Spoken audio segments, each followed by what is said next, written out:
Et si l'offensive que l'Algérie subissait de la part des Émirats arabes unis depuis 5 jours était liée non pas seulement des choses néfastes que les Émirats font depuis un moment en Afrique en particulièrement et à nos frontières, que ce soit en Libye, au Sahel et même jusqu'au Soudan, mais aussi particulièrement à cause de cette annonce.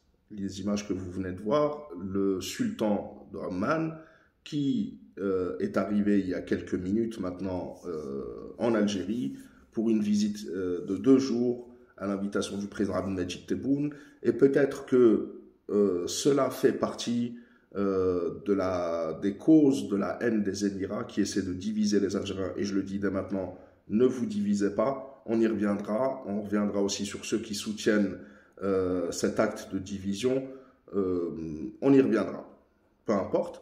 En tout cas, nous le voyons, le sultanat d'Oman, qui est voisin des Émirats arabes unis, le sultanat d'Oman dépose une plainte auprès des Nations Unies.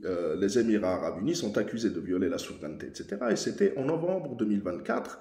Et l'Algérie, sachant qu'elle est au Conseil de sécurité, sachant les liens étroits entre l'Algérie et Oman, on comprend peut-être un peu mieux la frustration des Émirats. Puisque l'Algérie, vous le voyez, il y a des problèmes de frontières, il y a aussi des informations qui peuvent expliquer la rapacité des Émirats arabes unis dans leur environnement immédiat et particulièrement à Oman, puisque nous apprenons que, selon certaines informations, la surprise du siècle dans le Golfe, la découverte d'un lac pétrolier à Oman le rendra plus riche que l'Arabie Saoudite et les Émirats arabes unis. Vous allez me dire, oui, mais c'est Oman, ils font ce qu'ils veulent. En quoi ça concerne l'Algérie?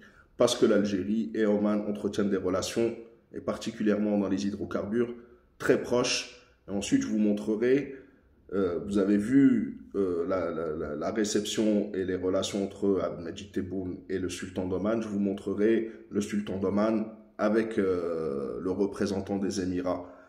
Ce micro-État artificiel, pour ne pas être vulgaire. Puisque vous le voyez, hein, le groupe Sonatrach a signé mercredi à Mascate, Oman, c'était en avril 2024, un protocole d'entente, MOU, Mémorandum d'entente, avec la société omanaise Abraj Energy Service, a indiqué le communiqué. Ce protocole permettra à la Sonatrach et à Abraj Energy Service d'engager des discussions qui porteront sur les opportunités de coopération dans les activités de forage, de workover et des services de puits, etc., etc. Donc nous comprenons que l'Algérie avance et c'est très bien que Oman dispose de beaucoup de ressources.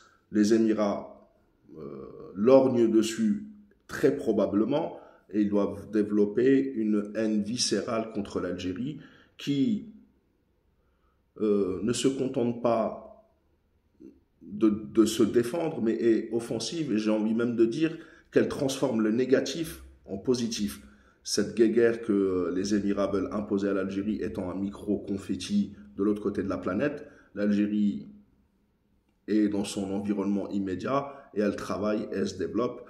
Et il n'y a pas que ça comme projet, et j'espère qu'il y en aura d'autres qui seront signés durant ces 2 jours. Mais regardez par exemple, encore une fois Sonatrach, sur El Barwan, des discussions autour d'un plan de développement de la société algéro-omanaise des engrais. Donc nous voyons que nous sommes proches, en sachant qu'il y a beaucoup de problèmes aussi entre Oman et les Émirats arabes unis.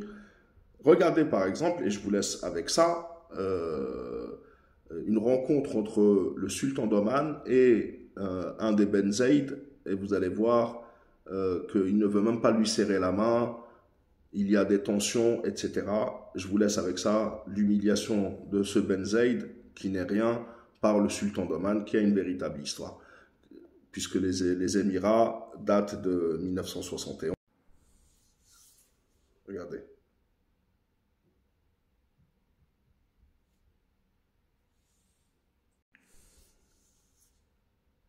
Regardez, il le tient